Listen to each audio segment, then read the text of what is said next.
Everybody, we are back with some special guests tonight for the Mercer County Special. Leading off, we have here with us two Tigers in their own right. Coach Keith Taylor.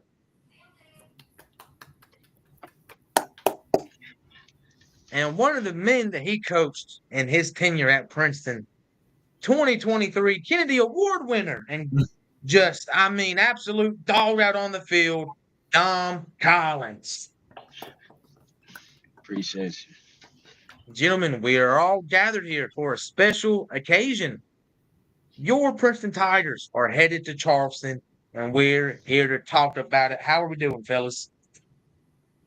Living a dream every day, all day. Hey, yes, sir. Well, How about yourself? real How quick, you feeling? dude, blessed by the best, my friend, for real. Okay, for let's real. go. Yeah, represent Team Jesus. Hey, Team Bro, let him know, Coach. You got Let to. him know, man. That's the only name above all names is what I say.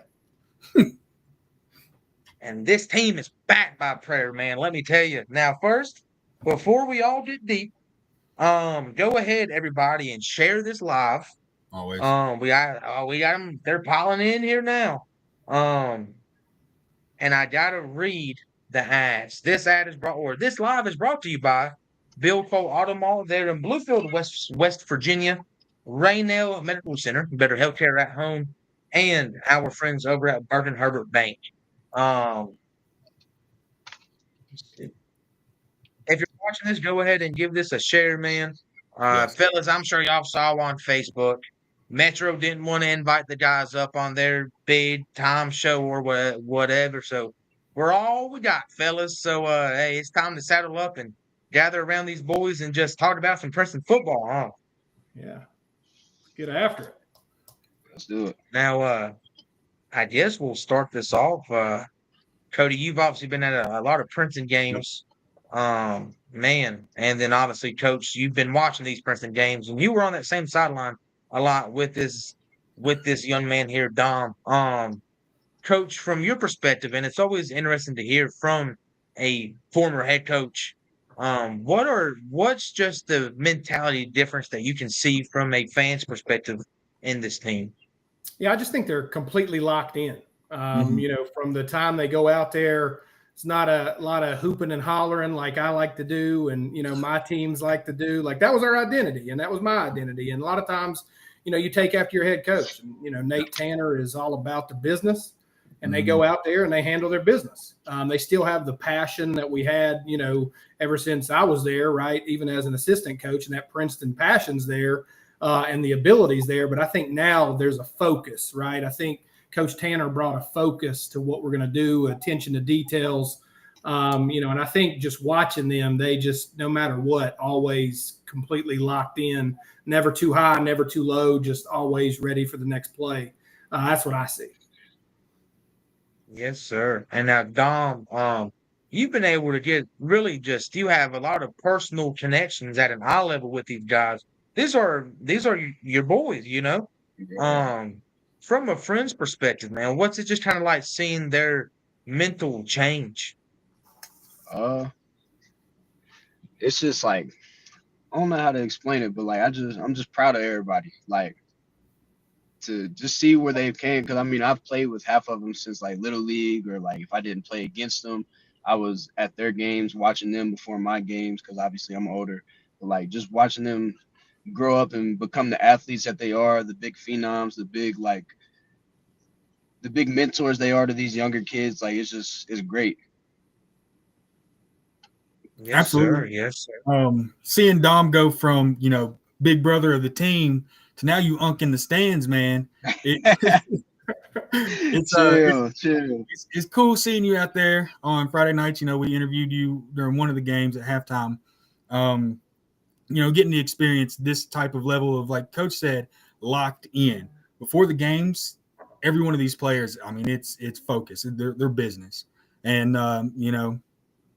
it's exciting to see right now. It really is. And I can't wait to get up there Saturday to see them play. Oh, yeah. I'm excited too. Hey, while we're here, big shout out to the WVSSAC for letting us do the sideline passes. Thank y'all for real. Hey, Cody's about to be in the belly of the beast down in that puppy watching it get live. You got Division I signees against guys trying to be the Division I signees, you know? And listen, taking it from a former Division I signee right here, listen, that's the best stage in America right there for real. Man, what, dude? I'm stoked. Dom, you being a wide receiver, man, I guess just kind of talk to me some about just the wide receiver battle that we're about to witness between Brad Mosser versus Malachi Thompson. I mean, I know Malachi a little bit, so like I don't know a lot. I've seen him in person a couple of times. I've watched his highlights a little bit. I mean, he's what every coach wants as a receiver. I mean, he's like 6'3", right around like 180, 185, something like that. Like he's like the eyeball test of a receiver. Like, and he's a great athlete. He can create a little bit of separation. So like, but like I said, I don't know really a lot about him. Don't know how he is like as a person, stuff like that. But from what I've seen and what I've heard is he's a great guy. Brad, I mean, Brad's just Brad. Like, Kennedy, I'm biased. Kennedy Award winner, he should be. You know what I'm saying? Like, Facts. but Brad, Brad, he's a great athlete. He can create the separation. He can make nothing into something. Like, just watching him grow up, like, and me being around him, I can see like what he's become. But it's definitely gonna be a battle. Like Malachi, he's gonna go up. He's gonna catch the deep balls. He's gonna catch the jump balls. Brad's gonna do Brad things. Like everybody knows that. Consistency is what Brad is, and that's what it's all about. Consistency. Like if you can go every game, have 100 yards or 2 touchdowns a game, that's consistent. Not going out there only getting 60 yards, no touchdowns. So, but it's gonna be a battle, and I'm really excited to see it. Now, obviously it's always nothing but love, man. But I just talk to me some. Brad, did he beat the touchdown record, right? I think so. I know he was getting close to it, but I seen that post, but I haven't seen anything about it. But he probably has beat it so far. Yeah. You had what was it, 37 your senior year? Yeah, something like that. I think it was. Well, he would have had 100 if we wouldn't have had so many penalties. So, Hey, listen, he ain't lying. no, Coach, no. Dude, from your perspective, where you've been just so hands-on with these guys, what's it like just seeing like the babies you had turn into these chickens, man, these hens of just terror, you know? Yeah. For me, it's cool to see them get to where I thought they should have always been, right? Mm-hmm. Like I preached it every day, and, you know, Dom can attest to this. Like I just always told them they were bound for greatness. I knew from the first time that I ever spoke with them, and I tell this story all the time. The first thing that I ever told them when I took the job in our first, you know, meeting in the little theater is that we were going to go beat Martinsburg in the state championship. That's the first thing I said to them. Now we didn't, right? We lost, you know, and lost is putting it nicely, right? But I told them that they were bound for that, and I think these kids have always had it in them. I think some things have gotten away, myself included. But just to see them get to the exact point that I knew they were always going to get to, and I can remember, you know, looking at them when the night before or the day before, I was getting ready to tell them that I was resigning. I come in to talk to them in the same auditorium, and not knowing what was going on, with everything up in the air and where God was going and what He was doing and how He was moving, we didn't know then. But I told them this in the same auditorium. I said, the guy that's coming after me will finish the job. The guy that's coming after me will take you to places I cannot take you as your head football coach. And I know it sounds crazy, but it's going to happen. And that was well before we knew Nate Tanner was going to be the coach, but God knew, you know what I mean? And He knew what was bound for this team, as we always did. We all knew.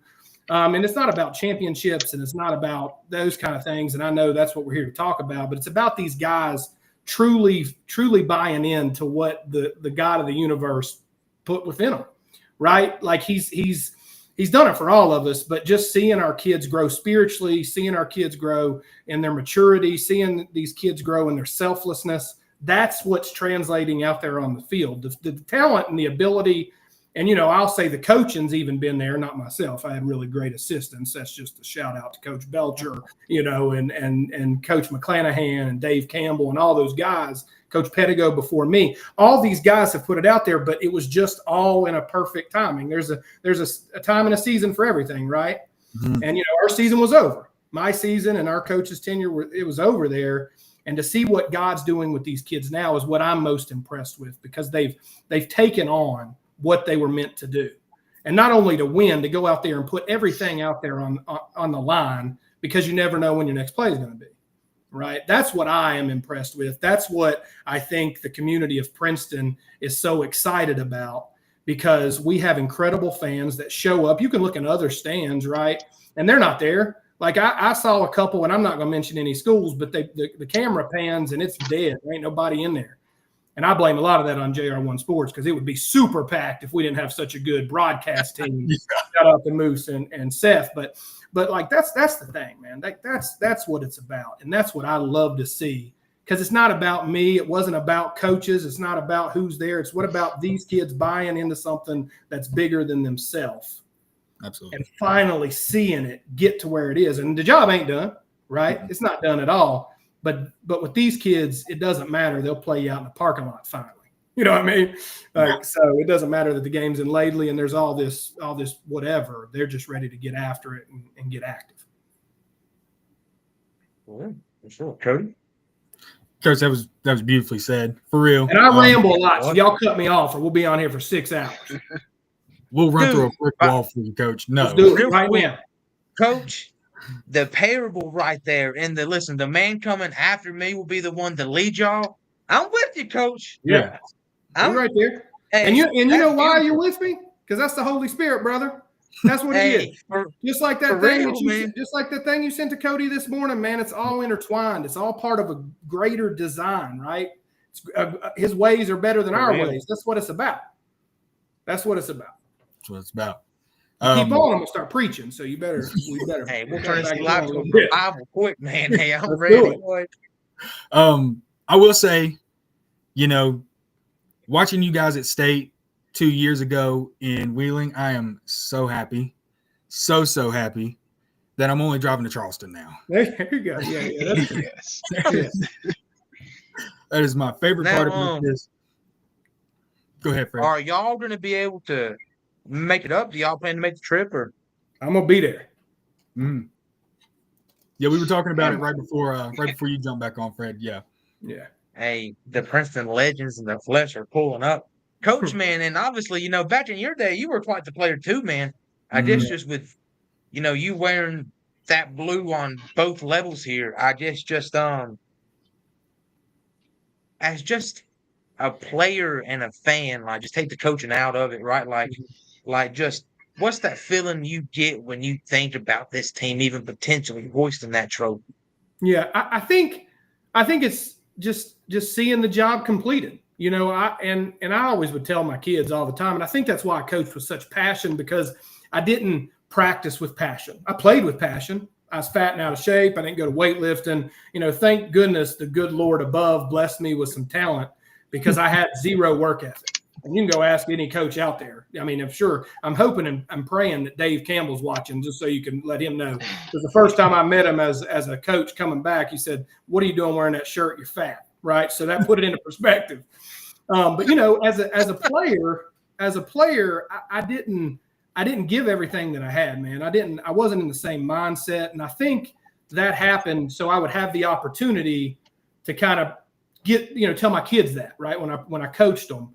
But to know that Princeton is in a place that it's in right now, you would have never believed it, right? Mm-hmm. Like, because we've always been, and I'm gonna make some people mad with this, but we've been a program that's been mediocre, right? We used to put trophies in the case and pictures on the wall for 7-3, for 9-2. And listen, no, nothing bad about those teams. They were the best teams in Princeton history, but we weren't setting our eyes upon what should be the goal. Right. We were, giving ourselves trophies and doing those kind of things when that shouldn't have never been the standard. We're good enough at Princeton. We have good enough kids at Princeton. to go win state championships, to do those things. It just needed the right people in the right place and all this groundwork built up. But I think it's even better that it's happening now because it took 100 years to get where we are, right? So never take things for granted because it could be another 100 years before you get back to a place like this. You know what I mean? So to be a Princeton alum, to be a former, Princeton football player and to see them out there, I told the guys all the time, like when you go out there, there's a reason why we don't put names on the back of jerseys, right? The reason why we go out there is because you're playing for the Princeton and the Tigers. That's it. You're playing for the blue and white. And if the people start saying orange, like get them out of here because orange is not part of our colors. Listen to the alma mater. Don't listen. Listen. He can get out here. That's him young. That's the young generation talking, right? Hey, for our colors, hold on a second. For our colors, white and blue. That's been the alma mater forever. Don't let them. Now I do like the black unis. I love the black unis, right? I do love that. However, colors are white and blue. That's it.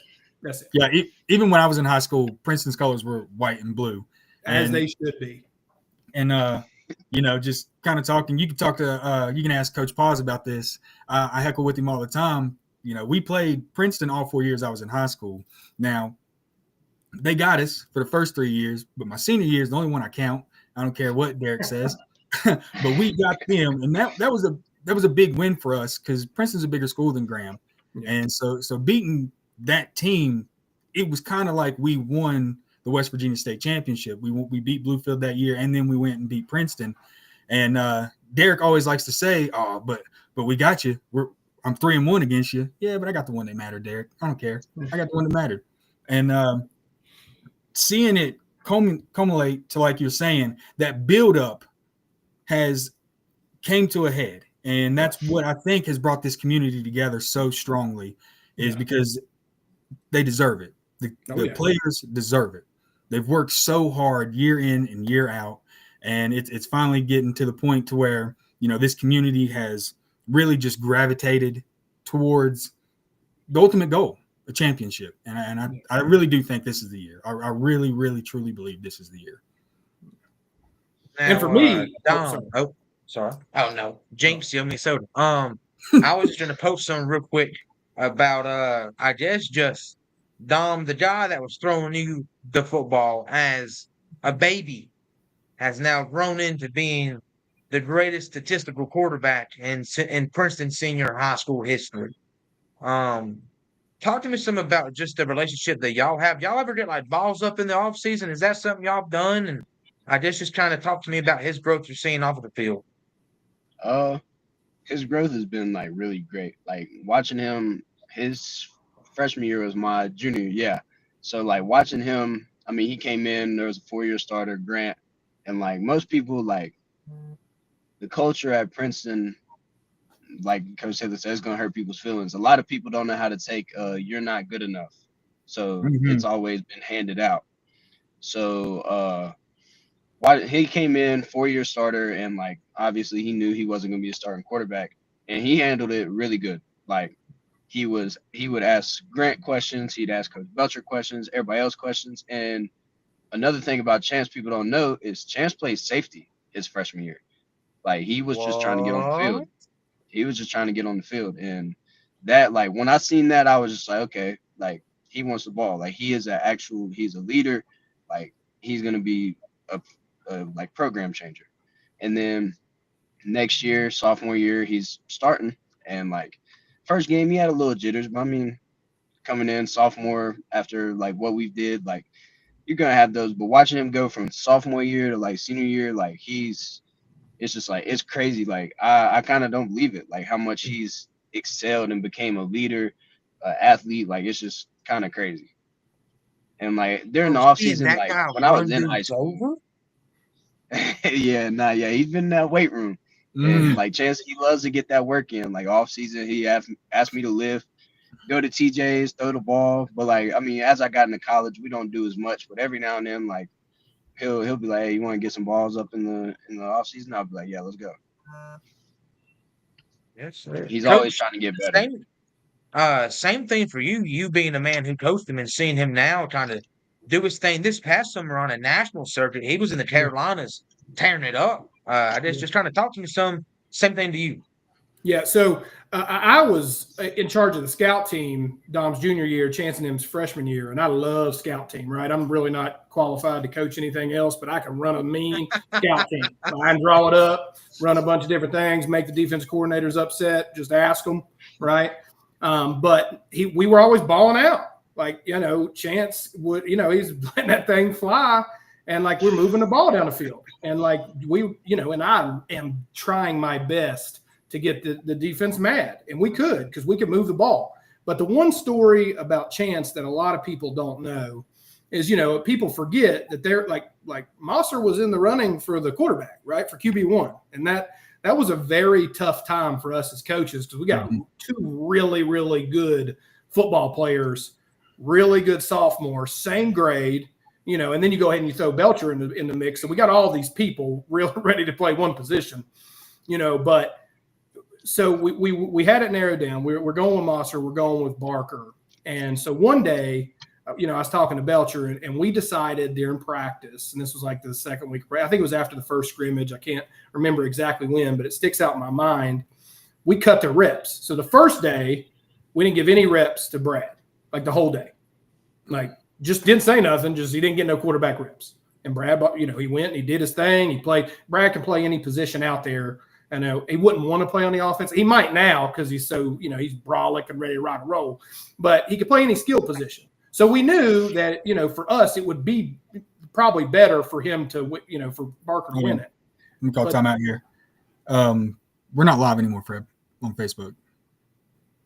What? We're not live. Are you sure? Positive.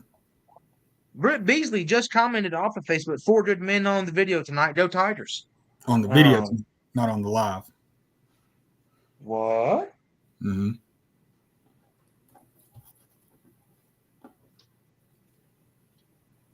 Yeah, I just had somebody check for us.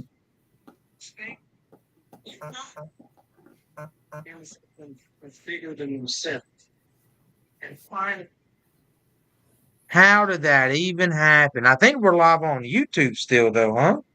That's goated. Sorry, fellas. I apologize there. No problem. You're good. You're an IT guy, man. I hold you at no fault. Not me.